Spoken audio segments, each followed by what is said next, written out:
Paul Ryan. Last couple of weeks, I talked about the revenue in the recorded music industry, and I asked a bunch of questions. Okay, to begin with, what's the total size of the recorded music industry in the United States? The RIAA, the Recorded Industry Association of America, they represent over 1,600 record labels and distributors. And they say they account for 90% of recorded music sold in the United States. That organization tracks revenues going way back to 1973, so that gives us a tracking base. The latest information from RIAA is from 2023 and reports that the recorded music total revenue in 2023, $17.2 billion at that time. Now, taking into account inflation, they report that the highest revenue year was 1999. 1999, revenue was $26.7 billion in today's dollars. Of course, that's just before Napster. No streaming yet. Just before Napster hit. So prior to that, the industry had been growing steadily. And by 2023, the industry had still not reached its pre-streaming days total revenue. Using a projected annual growth rate of 2.5%, 2025 revenues $17.9 billion, 2026 $18.3. So the industry is recovering, but really slow. During its darkest days in 2014 and 15, revenue in 2023 dollars was at $8.6 billion. Like, it's incredible, the shifting in over 2 decades. 2 observations so far. Over the past few decades, revenue for the recorded music industry has been a tale of 3 eras. In 1999, it was at $26.7 billion. 2014 and 15, $8.6 billion. And the 2020s have followed with years of slow but steady recovery. And in 2026, revenue $18.3. Getting there, still a ways to go. So what about streaming? How big is it these days? Well, research company Statista places streaming at 84% of all revenue. And just to double check, it matches perfectly with the RIAA report. According to RIAA, streaming revenue 2026, projecting, that's me, is at $15.4 billion. The RIAA report says that paid streaming accounts for 59% of revenues, ad-based streaming another 11%, limited tier subscriptions and sound exchange each account for 6 or 7. So when you add all of that up, you get 84%. So low 80s, say 84%, 82, 85 of revenue in the recorded music business today is derived from streaming one form or another. Featured song this week is called Big Red Don't Win. It's about a horse and a horse race. Wyatt Earp once famously said, quote, "The less you bet, the more you lose when you win.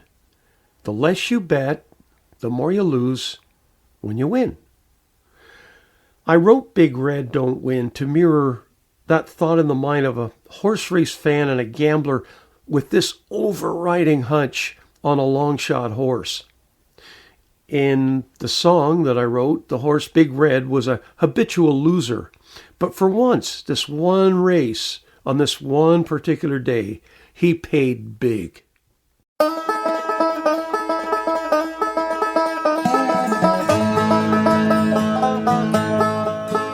There at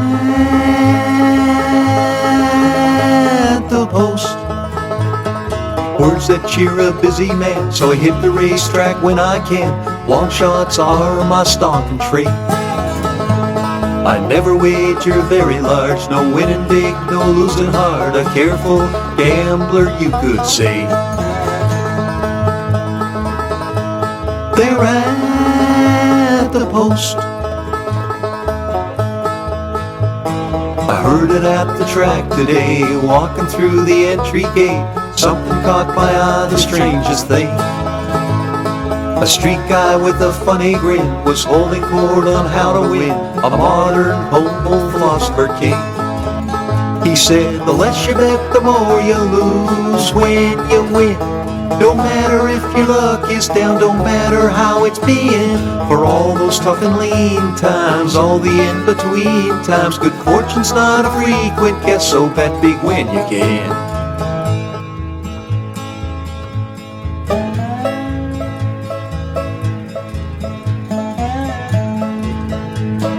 Looking for the perfect pick, a horse where the odds were thick. I saw one at 55 to 1.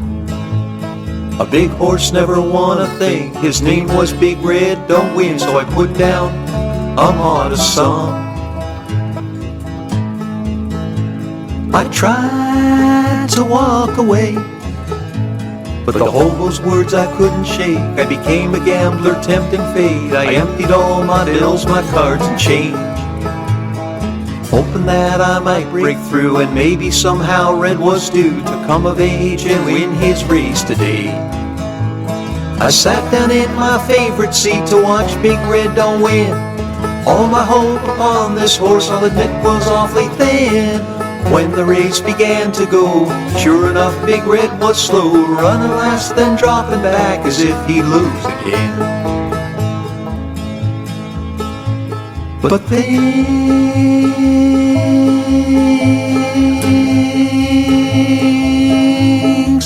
were soon to change. A horse was coming from the back, moving steady through the pack. I had to rub my eye as it was red. Charging fast ahead he ran, dropping 1, then 5, then 10, to cross the finish line a length ahead. Redeem my winning stub.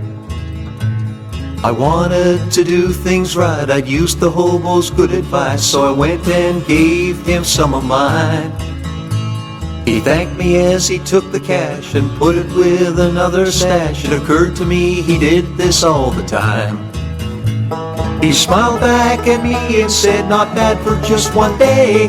I'm glad to know you won so big by using what I say. He winked and said, it works for me. Tomorrow at a track I'll be perhaps a winner. Here's my words, and after that we'll see. He said, the less you bet, the more you lose when you win. Don't matter if your luck is down, don't matter how it's been. For all those tough and lean times, all the in-between times, good fortune's not a frequent guest, so bet big when you can.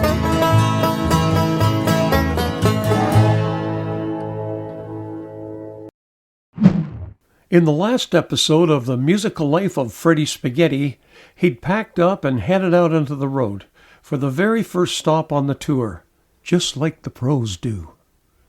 Freddie has driven for 5 hours and settles into a motel on the outskirts of Detroit, Michigan. He promised to call everyone back at home as soon as the show's done. But now it's all about getting ready to perform. He'll show Rob that they've made a great decision in bringing Fred Barton Jr. on board. Tonight, he's a warm-up act for a group called The Stringers.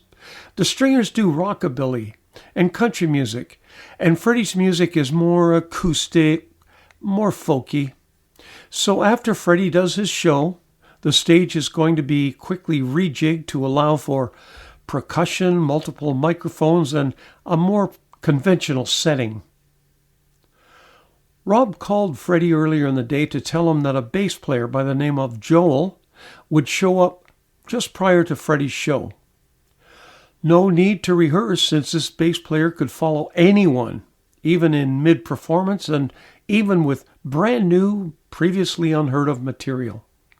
He's also able to sing harmony to complement some of Freddie's songs. When he arrives at the venue, Freddie is led to a dressing room. He can't help but think, wow, this is the big time. This must be just like the pros. Yeah. Tonight, I've got my very own dressing room, just like the pros do. The Stringers are in the dressing room next door. There's noise and some screaming coming through the thin walls, and one band member keeps walking back and forth in the hallway, right by Freddie's room, pacing back and forth, back and forth. Besides the yelling and cursing, Freddie hears the sound of a guitar he thinks being smashed, You gotta get off that stuff, man. I mean it. No more of this bullcrap, man.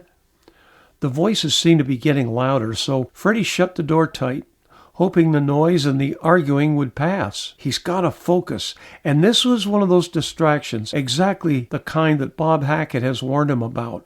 A band was breaking up, and Freddie wanted no part of it. The bass player's name is Joel Syndergaard.